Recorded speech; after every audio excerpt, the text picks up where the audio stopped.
Welcome to This Life, the Chronicles of Autism Mums, hosted by me, Alison Saraf. Each week, I'm joined by amazing women who happen to have autistic kids. Hasna, Moira, Suzana, Reen, Maha, Karina, Huma and Rana, our techie. Each week, we talk about navigating the ups and downs of parenting kids with autism and how that affected us and our lives as women, mothers and professionals. Strap in, grab some tissues. Sometimes you'll cry from empathy and other times from laughter. Join us on our journey of this life. In this episode, we'll be chatting with mums about SEN schools versus mainstream schools, the implications of that, and how we made those choices. Thank you for joining us for this episode of This Life podcast, brought to you by Learn Autism. For those of you watching the video, you can check out our YouTube channel at youtube.com/Learn Autism. You'll notice we have a different setup today, which we are trying out and very excited about. So we are all together, COVID-free, in person. So welcome, ladies. So I'd like to introduce you to Suzana. Hi, Alison. I'm so excited to be here. We are so excited to have you. And I'm so excited to be doing this in person as well. I know, it's so much nicer and so much better. Maha, welcome. Hello, thank you for having me. And Moira, welcome. Hello. And I'm your host, Alison Saraf, and we're going to get started with this next conversation. So welcome, ladies, again. And it's so nice to see you. Please help yourself to the chocolates that we have here to keep you going. We're going to start talking about SEN schools versus mainstream schools. And I think rather than perhaps getting started and talking about the differences between mainstream and SEN schools, what I'd like to do today is to talk about how you made your choices, because I know some of us have gone to mainstream schools, some of us have gone to SEN schools, and some of us have had a kind of mix of those experiences. But really just kind of desensitize the situation, really, because I think that in a lot of cases there are a lot of parents that maybe feel that they really want their child to go to a mainstream school, but for whatever reason they don't necessarily recognize the reasons perhaps why they could benefit from a SEN school instead of a mainstream setting. And you know, your experiences of that and how, you know, you coped if your child was in a mainstream school versus how, you know, was it any easier for people who've got their children in SEN schools? So I'll get started, I think, with Suzana. Mm-hmm. So when you were kind of making a decision about where your son went to school, was it quite clear for you that, you know, you were going to go, you know, in a mainstream setting? And you know, how was it clear to you, you know, what choice you were going to make? So at that point, I didn't really know what we needed to do. I mentioned in a previous episode when he kind of was in nursery and we had just started doing therapy, and then at one point moved him into an AI program for a few months. For him to have the consistency that he wasn't able to get in a nursery setting. And he didn't necessarily maybe need to be there. I've mentioned multiple times, and I always talk about kids that are on the milder end of the spectrum, just because they kind of like fall through the cracks because they don't need the same setup as a child that has like severe what do you want to call them, symptoms or whatever. Exactly, but that's the thing. But also, even if you were, for example, choosing a mainstream setting, what were your main concerns about that? Having had experience of nursery in him falling between the cracks, just because there wasn't a level of consciousness maybe of the staff about what exactly he needed. So what you know, how did you feel about that? Honestly, at that point, I just was trying to find a place for him. Mm-hmm. I knew he didn't necessarily need to be in a special school, but I also knew that he definitely needed support in whatever mainstream school he's in. And again, he's my only child. I don't have the experience of, you know, having kids in a school and what kind of support he needs. Mm-hmm. So it kind of was like a learning by trial basis kind of. Yeah. So at that point, I really didn't have that much of a choice. There was literally only two options, one that was 45 minutes away and one that was an hour away. So we ended up choosing the closer one. Yeah. And I literally like just kind of got rejected by various schools over the phone without even sending an application in, just by disclosing the situation. Right. Again, so what did you, once you've decided on the school, and obviously those choices were mainstream, but they had what you understood to be a level of support for him. What were your biggest, like, how were you feeling? Like, can you remember back to the day before he started school? What were your biggest concerns for you and for him? What were you kind of, what were you looking forward to, and what were you most anxious about for him? Honestly, I mean, at that point, we had one of the requirements for him to be enrolled was to have a shadow teacher. And again, I had mentioned where that was only because it was a new school opening up, etc. I think I just didn't know what I was getting into, kind of. Yeah. And I was really involved on the day-to-day to kind of pick up on maybe certain things that maybe teachers might consider normal, or something that just doesn't really bother them, but like I might know that that's a repetitive behavior that might be depending on the thing, whatever the case just was. His like idiosyncrasies that they didn't know. So it's all about those like those little quirks, yes, that depends on whether or not he has a particularly great day or not, if somebody's not understanding how he's trying to perhaps communicate. Yeah, and I think that like how they dealt with that behaviorally or otherwise was like super important, and that's why I was like super like in touch with like the shadow and his teacher, and I was like very, very, very involved.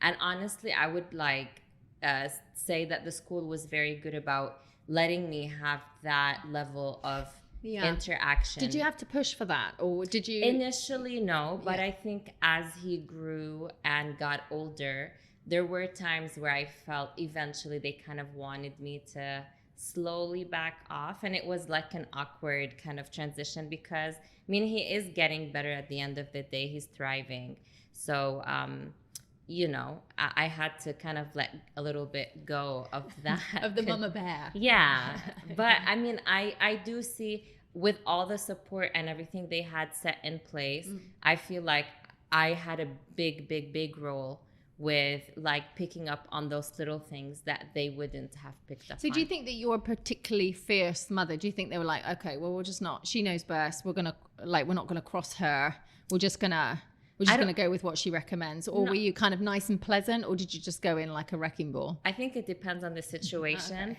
But I think generally speaking, not just with him, and there's like other things related to school in general, the school has always been accepting of like comments as long as you're being fair and giving constructive a criticism or whatever, they always kind of would consider whatever topic I would bring up.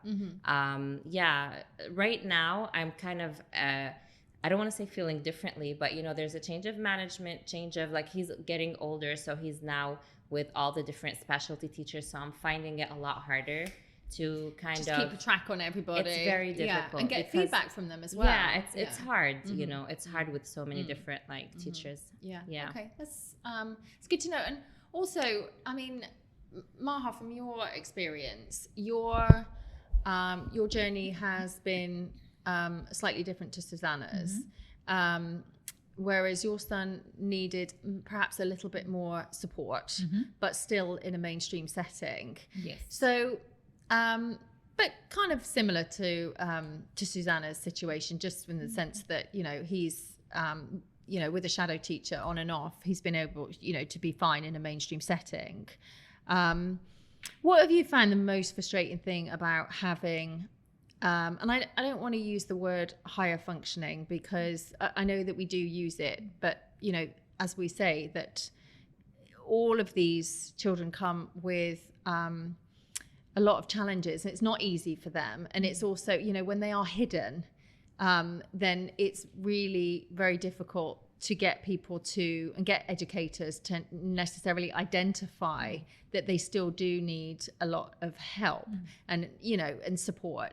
So what did you find from from a perspective of a parent who's going into a mainstream school but with a SEN child, how were you like feeling about being received by other parents and by the faculty there? And, you know, how did you feel that he was going to fare as, you know, as a child in that classroom? So what happened was the first 2 years of school, my son was in a special needs school. So he was in a satellite class within a mainstream school, meaning this was in Australia. So he only had 6 children in his class with 2 teachers, and they basically selected those children based on whether they would get along and whether the teacher would be able to help them. And it was like one of these amazing spots that you just didn't give up. So once we started with him in kindergarten, we were offered one of those positions. So we just grabbed it. After about 2 years, we could see how that sort of an environment could also not allow him to develop the skills that he needed. Right. So for him, his anxiety was probably the reason why I wanted him to stay in a classroom like that, was because if it was too much noise or too many kids, he would just melt down. So it was quite a comfortable environment for him. It was great. Yeah. But then it sort of tips the other way, doesn't it? Because you start thinking, well, unless he's exposed to that, he's never going to get used to it, which means that he's always going to be in that sort of a setting. And there's nothing wrong with that for a lot of children, but I really wanted to sort of push him as hard as I could to get the most out of him, because in terms of his personality, he's one of those kids that is more than happy to have people do things for him. Excuse me. So he sounds familiar. Yeah, so I mean, there are some kids that really love the independence, whereas my son was like, I'm more than happy for you to hold my hand. For me, hold my hand, give hold me a my cuddle, water bottle, carry me. Exactly. Oh, he would love that. So I think I was seeing those behaviours, and I thought, well, I'm going to have to try and stop this. Exactly, but how did you even go about? I mean, you obviously had some expertise from the teaching staff there because they had that SEN unit. But how did you go about approaching that and kind of talking to them? I mean, you know, and saying to them, look, well, do you know what? This has been great, but, you know, maybe we need to do a bit more of a transition into mainstream class. And how was that received? You know, how did you explain that? Well, they were more than happy to do that. But the school that we were enrolled in weren't forthcoming, I guess. They didn't want the disruption in their mainstream classrooms. Right. And that was within that school. So at that time, he was only 6. And then we moved to Qatar. So we then put him in a mainstream school. And whether we would have put him, I don't know whether we would have pulled him out if we had still stayed in Australia. But we decided to come here, which meant that we just had to take on the school, you know, here at the time. And we were really lucky because at the time, the head of SEN at the school that he was enrolled in was amazing. And she was very, very she was on board with trying to give him that independence and being okay with the fact that even if he struggled a bit academically, we were developing the skills he needed to develop the skills he needed for as he sort of went through school. That person ended up leaving, and then it just went bad. And this is the thing, and then it comes crashing down. And I think what's interesting, sorry to interrupt you there, but what I think is really, really interesting, if you're on one side of the world or the other, the one thing that I have spoken to so many people about, and people have experienced this, is that if you are in a mainstream setting, then you are in the luck of the draw, really. That's right. Whether or not that mainstream teacher chooses to invest in your child or not. Right. And it still amazes me to this day that if you are a teacher and you are not willing to teach, to try and teach SEN children. And I mean, a lot of these kids are on the higher functioning, you know, they are able to be, but they, you know, they do fall between the cracks. So they have got some additional needs. That's why they're SEN kids. Yes, exactly. And it just makes me very frustrated because I don't, and I think that a lot of it is down to a lack of understanding and training. Definitely. It has to be down to that, because I just think, well, if you're a teacher, then, you know, should be part and parcel of your training. Yeah, you should. But I think we experienced the fact that what we thought was a sort of warm, fuzzy, inclusive school ethos was actually the drive of a couple of people, and when they go, the whole benefits of a SEN setup go as well, because not everybody's on board. And obviously that's what you that's found. what happened Yeah. with him. So then it was a battle of trying to make sure that he was getting the support he needed. And what would happen then is he would have SEN teachers, shadow teachers that were not trained and were actually taking away a lot of his independence. And then I was like, oh, here we go again. Like, this is the whole reason why I pulled him out of a SEN specific, like an autism school, was I didn't want that. And then now they basically would say, well, he has to have this shadow teacher, and they weren't accountable for ensuring that she was trained and knew what he needed. Right. So they become more like a babysitter or a nanny, and like a crutch. Yes. And the thing is when you at that stage, when you teach your child that they need that support, then they don't believe in themselves anymore. And that's what was happening to my son, is he started thinking, well, obviously I can't do this, so I need to have a shadow teacher, like I need to have a helper, he calls her. Right. And if they don't believe in your child, and he probably quite like that. He loved that, of course. He loved that. But then I sometimes wonder how much of that is just his confidence, like is the fact that he has been conditioned to have a helper and conditioned to just be the child in the class that doesn't know what's going on. So he's like, well, that's all I'm capable of, and I shouldn't even bother trying. And now that he's 12, he'll come and he'll tell me, I'm just not smart, and I'm just not this. And no one's ever said that to him, but possibly the environment he's been exposed to has naturally developed that. Yeah. What about you, Moira? A question for you, actually, which, because your son's been in a mainstream setting, just from a personal perspective of getting to know the parents, there's a lot of kind of the social side of a school classroom, especially when the kids are in little school, like primary schools. How did you feel? Because I always think that's quite an interesting, well, it's not interesting, it's nerve-wracking, I think, that when you are probably one of the only SEN parents in that class, how did you feel that you kind of integrated with the other parents? Not from his perspective, but from your perspective. Do you think things were different for you because, we had an unfortunate situation just logistically that we didn't actually see a lot of parents, did we? I'm sort of made myself a class mum. To try and get involved the first year when he went to the mainstream school. But even that school, they weren't very keen on having parents' involvement at all. Didn't we say that we'd slap you if you did that again? What did I do? No, when you did it. Oh, yeah. If I was to be class mum again, I'm not signed up to any PTA. No, I'm done. Every year she signed up and we're like, no more next year. But you need to be involved. That's the only way to find out things. It's true. If you are involved with these things. Yeah. And to find out how the school works and try and influence the system and how it works. Or avoid situations or teachers, or get to know who's on board and who's not, and who's willing to go the extra mile. What was your question? How did you fit in with the parents? So yeah, I didn't know any.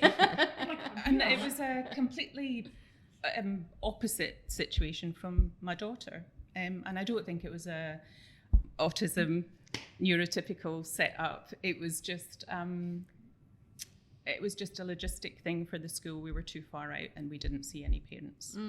So Alison, tell us about your experience with like choosing schools for Noah and how that went for you. I think I felt that I had the best of both worlds with the school that we selected for him after he finished early intervention, because I felt that he had the offer of mainstream and SEN. And same situation as Moira, it didn't, management changed and everything else. And it didn't really work out as I had hoped it to. So I think the first kind of early years for him, probably up to about the age of like 7 or 8, I think that a mainstream setting was absolutely fine with him, with a bit of support. And he did always have a shadow teacher, which I totally agree with you guys. And, assistants, learning support assistants, whatever you want to call them, they don't generally promote a huge amount of independence, which is obviously what we want for our children. But now he's older, I really do see the benefit, and I have seen the benefits in the last kind of 12 months of him being in a SEN setting. And I think I really felt quite strongly for a good few years that I didn't want that for him. I felt that he was more capable.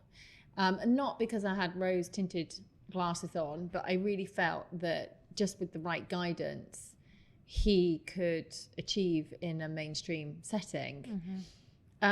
However, when you haven't got curriculum that's, made and changed for them with visual, all of that you need. And as kids get older and the curriculum becomes even more complicated, you just see, and not in all cases, but I mean, for us, we saw the gap widening. As language becomes more complex, the books that they're reading become more complex, the independence becomes more complex. So, yeah, for me, I think that he had a good run at mainstream. I think it's a shame that he's not in a mainstream setting now, and it can't work right now because he loves that interaction with peers, mainstream peers. I think it does all of the children good. And I think for a while I felt really angry about the fact that there wasn't really anywhere in the world. I think probably the States is the only place where they do a decent job, and that's only in certain areas. I'm sure everyone's experience is different about a fully integrated program where children can access everything that they need but kind of be in a mainstream setting. And I just don't think the curriculum is built for it, either the British curriculum or, especially when you're overseas, they just don't have the setup for it. They need a SEN curriculum to be standardised the same way as British or IB. And I think that's true, but also I think that, like so many people have said, I think probably recently, just over the last 12 to 18 months, that the whole teaching, the whole curriculum, whatever that might be, needs a massive overhaul because from children that are on the spectrum but are high functioning, sorry about using those, but I mean that's the only way to describe it now, but they fall through the cracks and they need extra help in certain areas. Or it's a kid that's got ADHD and just needs some extra time to work through their paper, or needs a bit of quiet time to concentrate. All of these things matter. And yeah, it just makes me very, very frustrated. I mean, if I had my time again now and we had a good kind of SEN school, I probably would have put him into a SEN school probably about a year earlier. Because I feel like the foundations, what he's learned in 12 months, independent learning, being able to tell the time, being able to read and follow instructions, all of those kind of basics that they never really got 100%. The foundation, that solid foundation, have really not stood him in good stead, really, for building on that, because you can't build on a weak foundation. So, and I think that's kind of my advice, really, to any parent who's listening to this, that there is a massive stigma attached. And I've got 2 other children as well who are at mainstream schools. And, one of those factors was the fact that I wanted them to be all at school together. And I've made a really good choice. I know I have, because I know everyone's thriving, everyone's happy, and everyone's getting what they need. But it's not right for me. It still hurts me. And it's a pain in the butt because I've got so many different school runs and everything else. I mean, for me, it's stressful. But I mean, for them, it's okay. Everyone's getting what they need. Everyone's getting what they need, and that's what we need to look at. But that's in an ideal world. Still sad that they're not together. Yeah, of course. Because I know when my daughter goes to another school after the summer, it's going to be sad that they won't be going in together. Yeah, it is sad. I think it's just one of these things where in an ideal world, we would have, a lot of things happening. And usually when you get started in this situation, you're looking for the ideal situation. And it takes people sometimes a little bit longer than others to accept the fact that the ideal does not exist. Yeah. And it's very hard to kind of like have to deal with the situation basically dependent on what is available and what you can afford. What the system is, exactly. And I think you and I were having a quick conversation about this before we started recording. And it's absolutely true what you said. And, you know, we were talking about a group that we're kind of a WhatsApp group that we're part of. And it's just very telling that there's a lot of very, very frustrated parents out there that talk and really focus their energy on the stuff that's not right. And it's really, really easy to do. And we've all done it. Yeah. We have. And I think it's just like, you know, because we don't have a place to kind of like talk to people that have same issues or find some kind of like, whether it's like support groups or whatever, but like we're not processing our own like emotions and what we want and how we felt and all of that. So I think, you know, sometimes people need to get that out, but there comes to a point where like talking about it and just being frustrated is just, you know, you're ruminating over the same thing over and over, and you get to a point where you just need to kind of stop and take some kind of action, even if it's not the right thing or the perfect thing, but progress, I guess, over perfection in this situation. Focus on the positives. You're at the perseveration station. So you just need to, so it's just like taking a leap of faith and just making a different, the like best just out of it. and just taking small steps, like you say, to, I mean, what's your experience now?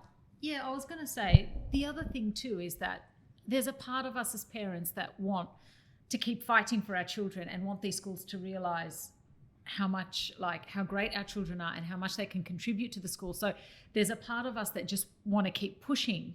But then once it sort of tips, and that's a really difficult thing for us parents, is once it tips to the point that you think my child is actually now at a disadvantage while I'm here trying to get them to not accept, but just learn and, you know, compromise. And when you start seeing that the environment is actually not, is actually now possibly even damaging your child. Yeah.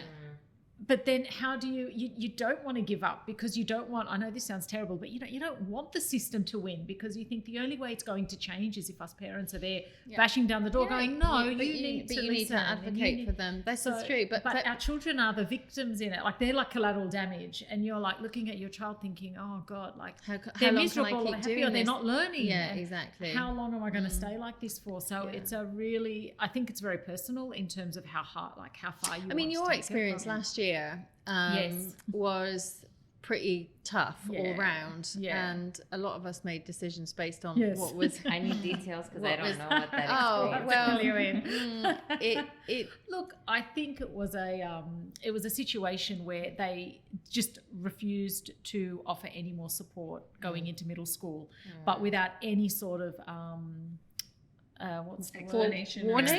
warning. And I had gone to the school several times and said, are we on track? If you look at his report cards, he's at grade level, everything is fine. And then they basically turned around and said, oh, we're not willing to support him anymore.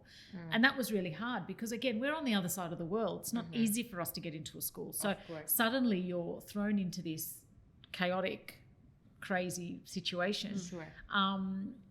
And then, I did have to split my children up. They've ended up going to different schools now because I can't keep, I'd love to keep them together as well. So that was really very unfortunate situation. It was an unfortunate situation, but I mean, seeing you go through that was... And many other parents. Yes, that's right. Let's not forget like the other amount parents. of stress I think like parents go through just to get their kids in a school. Is just ridiculous. And keep them in a school. And then keep You're holding your breath the whole time. Honestly, like for me, I think I've had this discussion with so many different people where, you know, they're asking like for recommendations, for example, and I maybe like give them a little, you know, summary of my experience at the school we're in. However, I always end it with, but that's my experience with my child.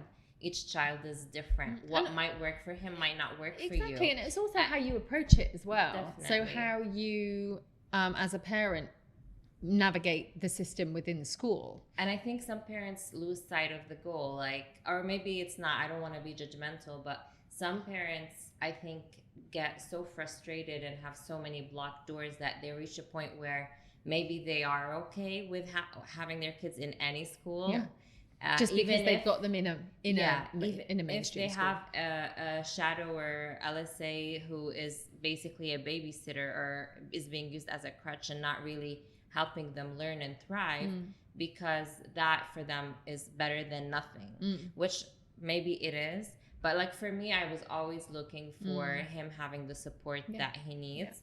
And he has had amazing support over the years. But like now I'm going into this new phase where I don't necessarily feel like we have the support that we need, but it's just because it's just a completely different setup. Environment, And I think at one point I felt just so exhausted that I didn't really like. I don't want to say I didn't have any fight left in me, but I just needed to give myself some time to kind of like, you know, I don't know. No, because I think it does drain you. It's draining. Yeah, and after you've done it for so many years, and then it pivots and pivots and pivots, and every time we change teacher, then everyone needs to learn over again, and we need to start negotiating. We need to be it's not just, well, here he is, see ya. It's, you know, all of the prerequisites that generally come along with it. And then if you change, you know, as your child gets older, you know, I've seen my eldest daughter, who's now in middle school, moving up to high school this year. The demands that are placed on her in terms of organization and in terms of managing herself, and to be able to find, you know, and I know parents that are doing that with SEN children, their own SEN children, Hummer being one of them, you know, our Hummer. And that is very, very challenging, because I think that there's less support available in less accommodations and less accommodations, and you know, in those kind of settings as they get older, really than they're funny expected. That you mention organization, because like this is literally my problem now. Like I've never needed to adjust anything curriculum wise, because he's very smart. He picks things up quickly. He has, I would say, a little bit of a confidence issue. But part of that is now the organization of how their notebooks are supposed to be. And I think the school is really stressing this out, and like writing down your homework and your planners and this and that. And he's not an organized person. And I've had like multiple meetings at the end of last school year and at the beginning of this one, etc. And I haven't really seen that much being done about it. But really, like right now, what's giving him a hard time in school is the organization part. And that's the toughest part. And I know that Hummer finds that very stressful as well, because if he doesn't write down what his homework is, they're like, well, we're not giving that to you. This is your responsibility. But it's like, well, where is that level of support? Why can't you just email it to the parent, just so that if there is any repercussions in the evening and they haven't done that at least that they can coach them through that, rather than a panic at 8 o'clock at night because they don't have the, you know. And then you've got two problems. Then you've got the fact that they don't know what the homework is, and also you're not going to be able to produce it for the next day because you're not sure what it is. So I think that the expectations of kids when they get into secondary school is obviously very, very different from primary school. But they all of a sudden, like a magic wand, it's almost, if you move to like a secondary school, that you're expected to be. Well, but you become ultra organized like that, you know, in the space of a summer holiday, in the space of 6 weeks, which is not gonna happen. And you know, they should promote and encourage, you know, all of that independence, but it has to be nurtured and it has to be taught, and especially to children on the spectrum. I think kids with ADHD, that's one of the biggest issues, is the fact that they lack that organization, that planning. So why not try and teach that? Because, you know, it's a life skill ultimately. Definitely. And it's going to stand them in good stead to get their work done. Yeah, it's a very interesting situation. So just finally, ladies, because we'll bring this to a close now, what would be your best piece of advice, each of you, for any parent who was in a situation where they were trying to, maybe they've got the opportunity to choose between a SEN school and a mainstream school, or, you know, maybe they're at a crossroads and they're making a decision whether to stick with it, they'll give up and, you know, give in and go to a SEN school. What's your best piece of advice, Moira? I don't know. When I look back, and Callum came out of EI, went into mainstream in a supposed SEN setup, but really it probably wasn't. And my focus was, mainstream, that's the end goal, that's where we've got to be. And if he needs a support, then fine. And if it's a shadow teacher, then fine. And I thought, because you only know what you know at the time, I thought that's the perfect thing. He's got someone to help him. And now that he's out of that and he's in a proper SEN class with only 6 or 8 kids, and he's doing things by himself, I feel quite sad that spent all those years with a shadow teacher doing a lot of things for him. But that's Callum. I think if I could have put him into his current situation, like you, way before now, that would be my choice. Maha? I think it really depends on the schools and it really depends on your child. So, you know, as we've said before, like this is a spectrum. So we don't know, each child's going to have their own needs. And so if your child is able to cope in a mainstream environment and develop those skills, I think that, you know, giving them that opportunity to develop those skills is really important. Because again, those skills are usually not, it's hard to develop, you know, your child's ability to cope in a social setting when there's only like a handful of students that they are exposed to daily, and it's the same kids year after year. So I think in that situation, you just have to look at your child and go, what exactly do I want to develop in my child, help develop in my child? For my son, but again, that's just my son, I would probably want him to stick to a mainstream setting because I know that's his biggest challenge. And if I take him away from that, he won't develop that skill. He'll be in a very, very safe environment. And for his future, I'm always thinking of what do I want to see when he's 20? I don't worry about it now. I just think I have to help him get that now, as hard as it is for him.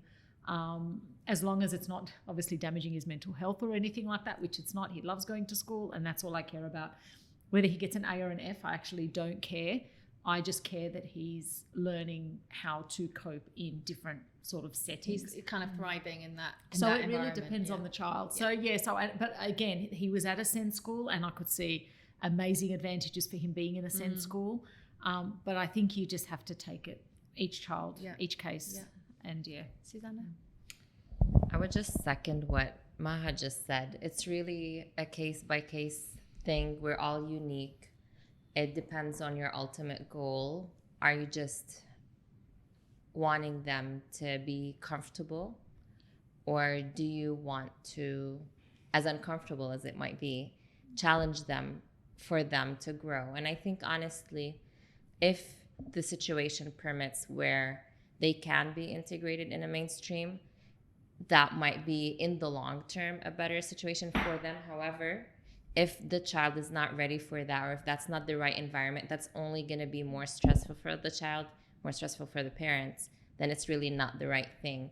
So I think at all times you need to really just kind of let your ego completely stay out of the situation and remind yourself that it's not about you at all. And it's about, you know, your child, and, you know, you need to make whatever decision you think is best for them at that time. And that would also mean you need to reflect every once in a while if the situation is still working for you or not. And if not, as scary as it might be, it's okay to be courageous and just like take the plunge and move to the next step. So so I just want to say, like, you guys are awesome, because I love the fact that you've experienced both options, and as hard as it was, you kind of like made that decision, and now you're seeing like how much it's changed the boys. That's it. And I think they're great points. What you've just said is absolutely spot on.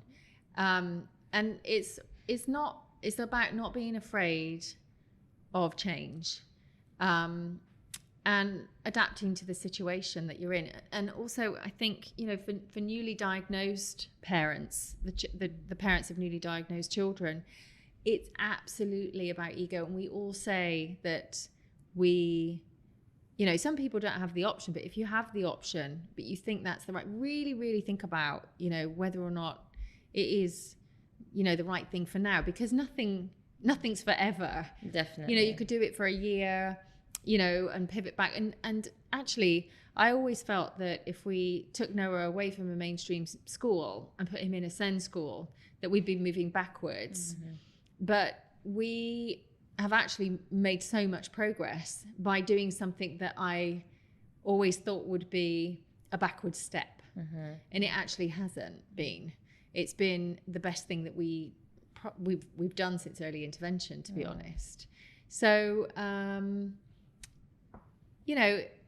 I think it's just about identifying their needs for 1 year at a time. Even if you take it slowly, and then, if it doesn't work, then you find another option. But learning is the key, isn't it? It's learning, making sure that they're thriving, making sure that they're making progress. If they are, and ultimately, if they're happy, yes, and you're happy, then it's a good start. Thank you, ladies, for joining me this evening. It's so nice to see you all in person and feel so much more natural.